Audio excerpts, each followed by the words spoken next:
It's a dream. In one garage you keep a 240-mile-an-hour legend, the McLaren F1. In the other, you've got Ferrari's finest achievement, the Enzo, a combined value approaching £2 million. Both of these cars are awesome on the track, but we wanted to know what's it like owning and driving them in real life on real roads. And now, for the first time, thanks to a generous fifth gear viewer, we can tell you.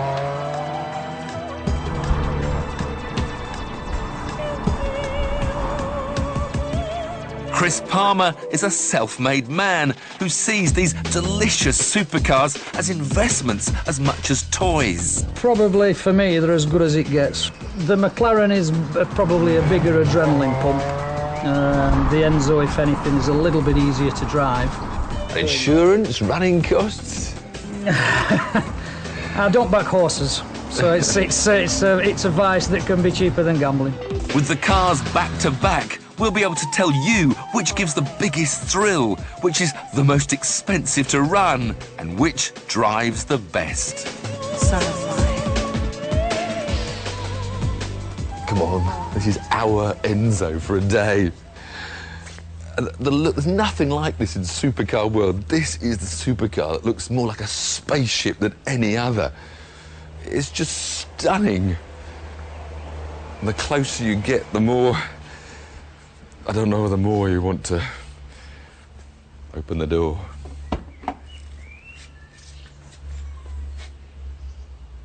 And it just invites you, it beckons you to come. But the contrast is immediate from the stunning exterior to the almost basic functional interior. I mean, look at this hinge, a big alloy chunk of metal that's the door hinge, and I've got windy down windows. No carpets. Spend all that money, no carpets, but you don't care because you see things like race and mode, set. Then you see start. Then you see a key.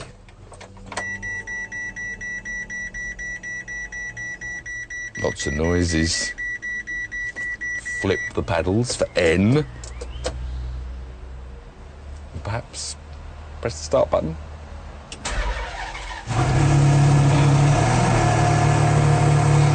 My heartbeat's just got up about 50 beats.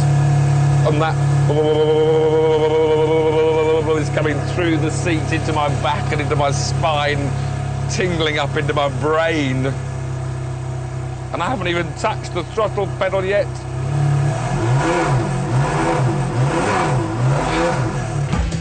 It's a car that gives you goosebumps, but the experience is slightly dampened because you know one day, just like the F40 and F50 before it, the Enzo will be replaced, whereas the F1 will exist forever as the McLaren flagship. Now this, of course, is a race car that's been converted back for use on the road, so it hasn't got all the luxury interior. I've just got to remember how to get into a McLaren F1.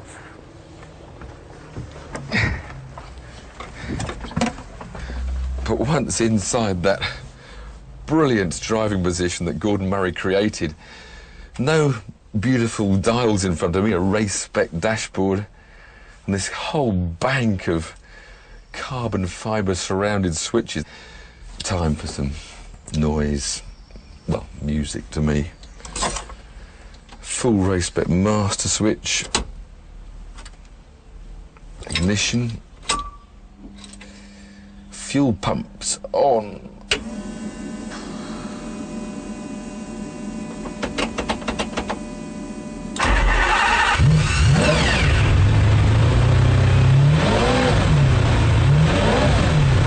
Now, stripped out for race spec, this car has lost like 300 kilos of weight, so it's lost all the sound deadening. So this is not going to be a quiet trickle when you drive the car. In fact, I noticed these headsets, because the only way you can talk to a passenger if you had one is with these. hopefully I'll be able to drive without them.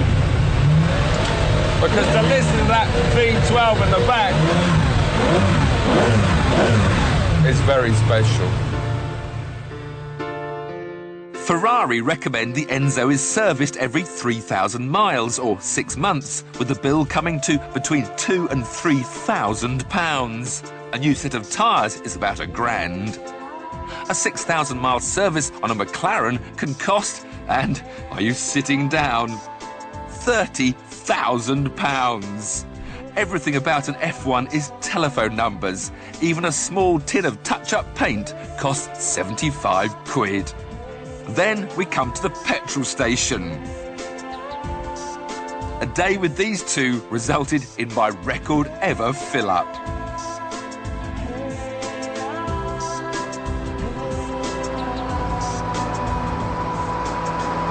Now, whereas the Enzo does about 15 miles to the gallon, with the McLaren, you're going to be stopping at these fuel stations a bit more often, because this car in this specification does about 6 miles to the gallon.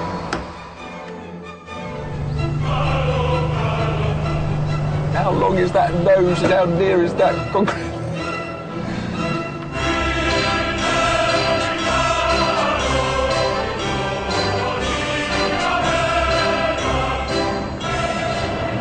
The funny thing is I've now done some proper mileage in an Enzo, and it's nothing like what I thought it was. It's not an animal at all. It's calm, it's relaxed, it doesn't spur you on.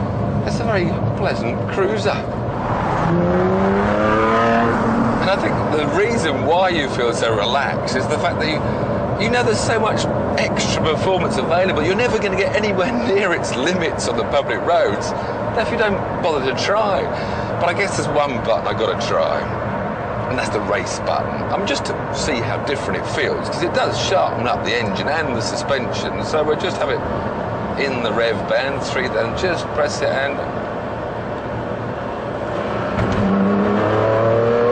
Oh!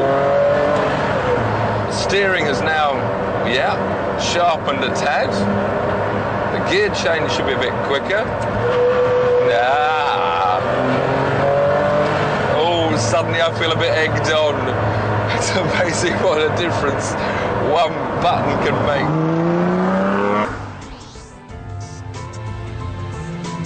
Oh my God, it's got no lock. It's got the racing rack, which is faster, and it's got no lock. Oh dear.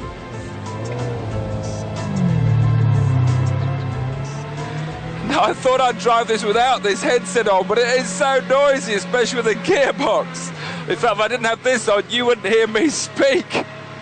But I have to say, I feel a bit like a fighter pilot taking his F-16 down to the shops. This whole car just is saying, let's go, let's go.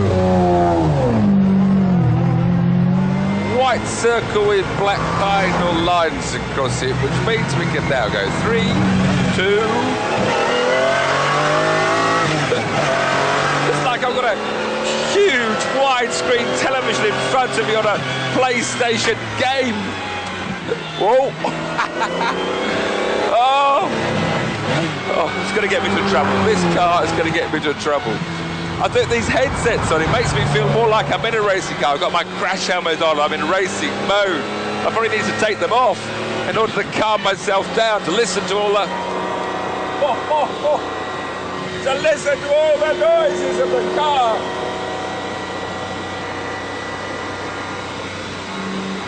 Oh my God. But getting back into McLaren is reminding me what supercars should all be about. And it's all about the driving experience. But most of all, it's just this stunning performance.